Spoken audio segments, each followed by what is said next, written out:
हा मांडवा खाली किडिडिंग बोलायचं नाही सांगून बसतोय तुला माझ्या प्रीतीच्या फुला रे असं कसं वाटतंय तुला माझ्या प्रीतीच्या फुला रे असं झालं का? काय ग बकुळे अहो मी येऊन बसले तुमचं माझ्यावर ध्यान सुद्धा नाही. तुला काय अडचण आली आता माही या काही की अहो मला ना लय अडचण म्हणजे काय सांगावं तुम्हाला आता.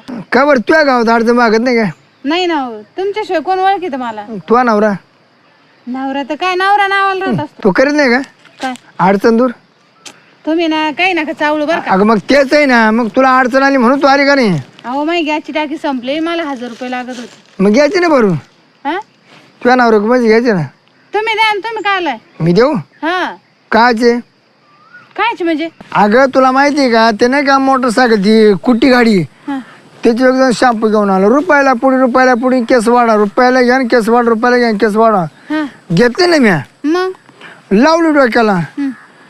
तुला सांगतो मी डोक्याला ते शॅम्पू लावला जाऊ आंघोळ केली हा. आंघोळ खाताना बाद केस खाली पडले बरं झाली मिशाला लावली नाही बाई मिशाला लावली असते ना तर मला असा माणूस आहे का बाई लयच अवघड झालं. हा ना पण मी लई चात्रानं मी मिशाला लावली नाही हा मी डोक्यालाच लावली पण डोक्याचा एवढा भागच निघून गेला हा त्याच्यामुळं मला कुठे नवरी पाहायला गेली का नवरी नापास करायची आणि आता मी तुझ्या मागं लागलो होतो म्हणलं कसं आता तुला त्याच्यातलं आज जाणीव आहे हा. पण तो पाहिलं दुसरा नवरा तू गेली निघून अहो नाही ना माझ्या नवऱ्याची केस लय भारी होती त्याच्यामुळे माझी त्याला दिलं ना. मग त्याला शॅम्पू लाव ना मी टाकला करू का त्याला.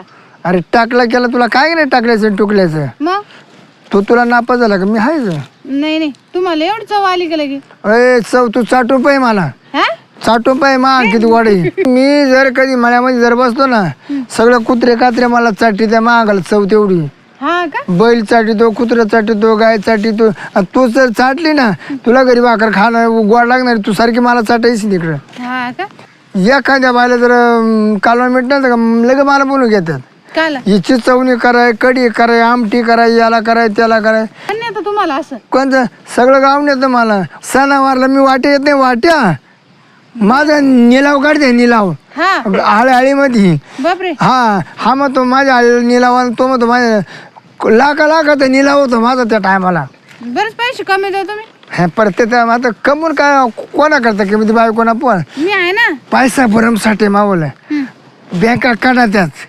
लागेल तेवढं सगळे जिकडे तिकडे खर्चलेच कोणी मी काय एकट्या टिकवा मी काय आलाय. आता मी जावा बायको करीन ना सगळी पायपिटीच्या नावावर कोण देणार का पैसा असे किती पैसे कोटे दिस खोटे दिश तुम्ही तर मला सांगितलंच नाही. तुला सांगू तू काय करणार त्याचं हा, मग केलं असतं ना मी लग्न तुमच्या संग. माझं काय कुठं वाय गेले आता कशाला आता नवरा आहे मला.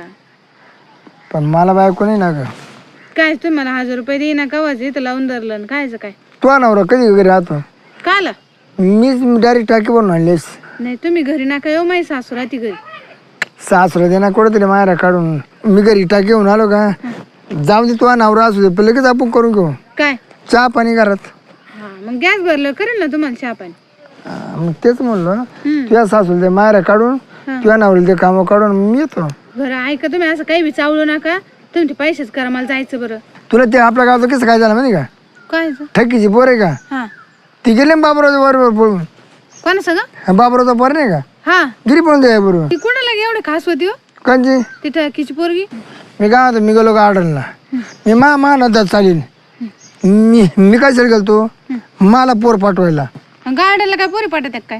लय पुरी राहतात तिथे नेमके गेले ना तू झाड हालायला लागले हा म्हणून याच्यात काय खाली काही डुकरे बिकरे आले का काय म्हणून गेलो पाहिला अरे नेमकी तिथं ठकीची पोर बाबराचा पोर आहे ना बाई मग तिने जेव्हा मला पाहिलं हा अरे पळते बाई थोडी झाली पण सगळं कोण गेट असल्यामुळे त्यांना काय कुठं पाळता जाय ना परत मा पैसे आले म्हणून काय लागन ते घ्या ती बाई मग ती पोर म्हण नाही ते मी तुम्हाला देईन पण मा नाव काय कोणाला सांगू नका हा म्हणलो काका तू कुठली का ती मध्ये मी ठकीची पोर आहे आणि त्या पोरे जाऊ तू ते लावल्या म्हणलो कोणता रे तू म्हणे मी बाबूरावचा आहे अरे बाप बरोबर ठक्की माई मी येऊन बाबूराव मा साडू हा बरं जाऊ दे त्यांचं जाळ हो तिकडं पैसे कधी देऊ राहील मला. अगं द्या नाही तुला कराय मी कधी नाही म्हणलो काय सहकारी करीत तर नाही बरं का तुम्ही काहीच करीत नाही.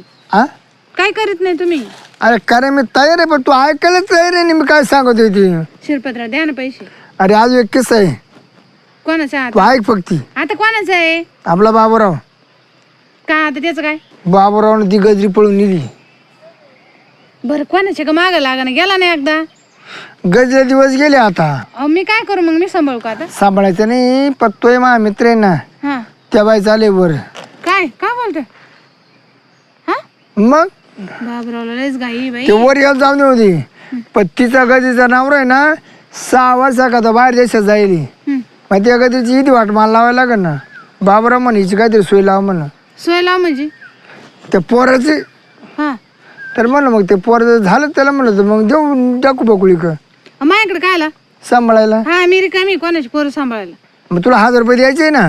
मग 1000 रुपये देणार तर मग काय? तुला झालं काय नाही. मी तुम्हाला 1000 रुपये उसने मागू राहिले, पोरं सांभाळायचे नाही मागू राहिले. मी तुला कधी नाही म्हणलो. मग देते तरी कधी बाबा? त्यामुळे दिवाळी झाली का चंपत शिटी झाली का पुढं सोमवती झाली का चैत्री झाली का ज्येष्ठ लागणं आखाड सारवण भाद्रपद महिन्यात आहे ना तुला पैसे देऊन टाकीन मी. भाद्रपद महिना कधी राहतो? मग तुला महिना माहिती ना भाद्रपद. नाही. अगं कुत्र्याला सुद्धा कळतं भाद्रपद महिना. आता मला कसं कळणार आहे मग? अरे एवढा सोपा ना. एक कुत्री तिच्या मागं 50 कुत्र्याची लवखंड रस्त्याला कुत्र्या पळायला लागले का आपण समजा का हा भाद्रपदच महिना आहे. भाई तुम्ही ना काही सांगत राहते पा. तुम्हाला पैसे द्यायचे का? जाऊ मी पैसे देऊ राहिले का तुम्ही? मग मी तुला कधी नाही म्हणलं भाद्रपद महिना समजून देणार नाही तुला पहिला हातात येईन काय सगळं पेमेंट. तुम्ही ना काय पैसे बीस देत नाही मला. ए बाई कशी नको जेवणच आहे ना बाई. ऐकू ऐकू मग पागल होईल मी. ए बाई ए बकुळे बकुळे ए बकू बकू